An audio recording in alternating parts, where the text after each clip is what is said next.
Magandang araw mga kabrickster, it's Sunday at abang serie tayo ngayon. First lap ng South Derby Race, Calabanga, Camarines Sur ang release point.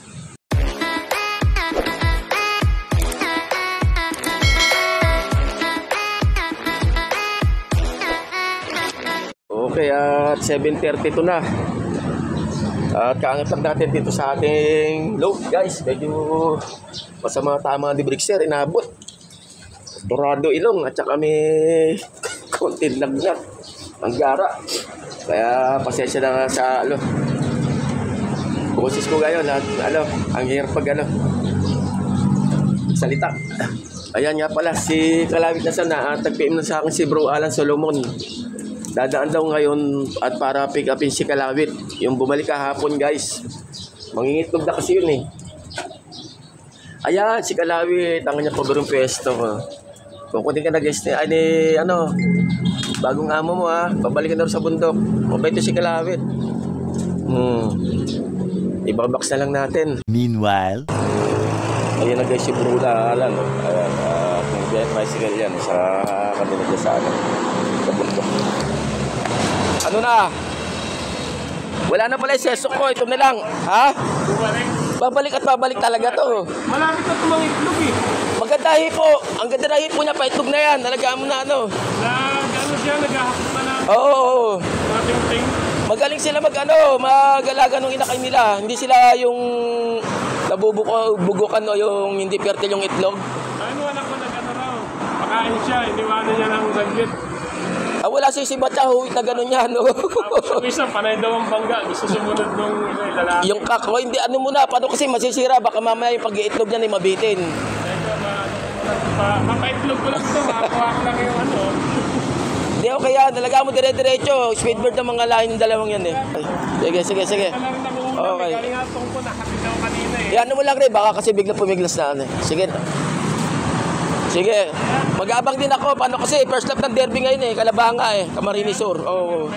Okay, sige. Okay. Ingat sa biyahe. At tayo na nga, nakuha na ni Bro Alan si Kalawit at mangingitog na nga kasi yun. At nag-ahakot na ng mga set yung mag-asawa. Ayan. Dito lang mo talaga babalik si Kalawit dahil batcher talaga dito sa atin si Kalawit. Wala lang kasing ring kaya hindi na natin nailaro si Kalawit. At nairis mga kalapati sa Calabanga, Camarines Sur saan ang ating other club na MMFC sa Kalam ng alas 7 ng umaga guys. Mamaya papakuwian. Hindi pa tayo magpapakain. Ugasan mo natin mga patabigan nila. Tapos maya papakain tayo siguro mga around 8:30. Yan. At dalawa lang niload natin. Yung checkered na anak ni TCB. At saka yung white feather, nanay nito eh. At saka anak ni Bis at saka Storm. Yung blue bar. Ayan. Pares ni Poison Ivy. Ayan si Poison Ivy. Hindi na natin sinama rin sa training to. Hindi niya na pinatapos yung training. At pasama yung ginawa na nga natin motivation doon sa Paris niya. Time check 8:58. Ayan na, pagpakain na tayo guys. Mainit. At medyo masama pakiramdam ni Brickster. Kaya mamaya pa naman pauwian. Baba na lang ulit ako. Pakain lang muna ako para goods na sila. Pati yung mga inakay natin makakain na rin guys. Bali ito pala Negra. Nagitlog na siya kahapon. Galing. much later. Time check 11:28 at nag-check ako sa Kubo Pro Clacking. Dami na pala nakapag-lock, may 47 na kalapate. Congrats nga pala kay 4E Lope. Ayan, siya ang first dropper ngayon sa Calabanga, Camarines Sur. At sinundan ni Boss Wilson Añasco, tibay talaga. At pangatlo si Sir Joel Serrano nga yata yun. Congrats. At kay Kuya Mari Paredes, dalawa na rin yung naiklak niya. Si Brickster ay ala pa kahit isa, dalawa lang yun. Pero wala talagang gano'n. Medyo lipad dayahin lang yung mga kalapati natin. Sana naman makapag-lock pa. Yan, para kahit pa paano sa susunod na Friday makapag-load pa tayo. Para sa second lap ng South Derby Race. At naantala nga yung pagluluto ko nga ron kanina guys. Nagluluto tayo sa dalawa sa paborito ni Bunso ang Brian at saka Brent. Pinagsama ko na. Bumira tayo ng chili garlic na crab with broccoli.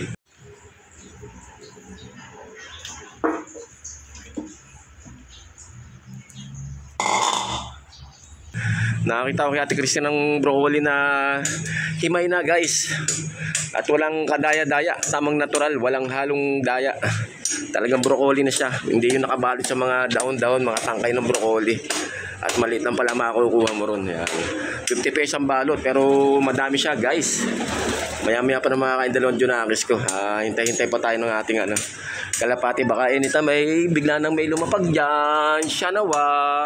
At ito nga pala, si Chopaeng, ang ating malupit na carpenter, mason. Ayan, talagang legit na professional oh. Siya gumagawa niyan dyan eh. Dito wiring naman ang binibira niya. Kainit. Ano, di ka pa ba kakain, Chopaeng? Pag alas 12 na. Para pag merienda ka na, ay kumain ka na. 11:30 pa lang pala. Pag kumain ka na. Okay. Ayan, hindi namang maistorbo yung mga kalapati natin sa pauwian ko sakali man. Dahil doon naman si Chopa yung pupok-pok eh. Ang tanong, kung may uwi ba? Sa dalawa na niload natin nung Friday. Tutuloy mga kalapati nila, grabe. Ay tayo pa. A few moments later. Kaya shoutout nga pala sa aking mga followers, likers, viewers at subscribers. Shoutout sa aking mga pamilya, kaibigan at mga mahal sa buhay. Di ko na kayo isa-isahin guys. At maraming salamat pa rin po sa patuloy nyo pagsuporta kay Brickster. Loves you all. At advance congrats na rin pala sa mga papalari makapagpauwi. At manalo sa mga munting patimpalak nila Boss Ron. Yan, Kagawad Botchok. Shoutout sa mga admin ko or ng SJD Murphy sa Kalam. Shoutout kay Boss Christian Paul Estocada at kay Kuya Gilbert Declaro Lope. Pakipalo na po siya sa kanyang page, Gilbert Declaro Lope. At kay Boss Christian Paul Estocada, pakipalo na rin po siya sa kanyang YouTube channel. Yan. Tamang TikTokers siya doon, guys. At shoutout kay Boss Gibo at kay Sir Neven. Yan. Shoutout kay Boss Antonio aka Overfly Lope. Shoutout kay paring Ronnie Generosa. At sa buong Sesame Street ng NDS North Diamond Gate 2. Shoutout kay Boss Arin Adjo at kay paring Dodong Jason Baplor. Pre, kalapati na ulit tayo pre. At shoutout sa lahat ng mga estudyante ko na pang-araw-araw akong hinahatid dyan sa school ng Paradise Park National High School at dyan sa Tungko Elementary School. At syempre pa sa kanila mga guardians at saka parents. Meanwhile, Time check, alas 12 na, katanghalian. Sakto-sakto. At ayun, ala pa rin tayong kalapati guys. Grabe. Sana all may pauwi na. Tayo ay ala pa. Ala pa yung blue bar doon oh. Dito nakasampa kasi checkered eh. Ala pa rin. At bubaba nga tayo para prepare na't makakain ng maayos yung dalawang junakis natin. Eh tayo maya-maya na tayo kakain. Hirap na may karamdaman. Kaya kayo alagaan yung mga sarili nyo. Kumain ka na yung mga masusustansya pagkain. Balance and diet. Ayan. Siyempre, hindi mawala yung control. May ininda ngayon si Brickster, gara. Time check, 12:51 at wala pa tayong pauwian sa dalawang warriors natin guys. Ang hirap maggabag ng kalapati, lalo pag ganitong mainit tas may dinaramdam ka. Grabe. Kanina ko pa gusto magpahinga kaso baka bigla sumulpot nga yung kalapati natin at din nating i-clock. Sabay kung tintiis na lang, mga last 15 minutes makapagpahinga na tayo guys. At matatapos na rin itong paghihirap natin. a few moments later. Time check alauna guys. Ayan at baba na tayo. Papahinga na tayo at mamaya na tayo akyat bago kumain ng hapon na itong mga kalapati natin.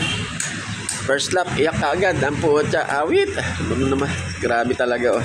Saklap ng inabot. Alap tayong paklak ngayong araw na to. Talagang gayon. Time check 4:20 na guys. At ayan ang mga tataya. Pahinga tayo kanina. At masama pakiramdam natin. Update tayo doon sa dalawang nagpakatop. At mukhang wala pa rin. Oh, wala din blue bar. Wala din dito yung checkered na white feather. Awit. Nahirapan sila dahil nabigla. Malaki yung ilang kilometro ang dinagdag sa liparan 80 plus yata, something na ganun, dinagdag na from the release point, tsaka dito sa loop natin. Tayo low play lang naman, at di naman talaga natin alam kung ano ang nangyari sa kanila at bakit hindi nakauwi guys. At balita ko napakaraming mga nakaabang na lambat ngayon, mga lambatan ba yan bandang south. Okay, sige po, taga sa muli at abangan man susunod na kamanata dito sa Brickster Slope Adventure TV. Pakilike, subscribe, share, mag-comment po sa aking YouTube channel at sa aking FB page, Brickster Slope Adventure TV, at pakiparoon po ako sa aking reels. Sige po tayo lahat mga ka-Brickster, have a nice day. I love it.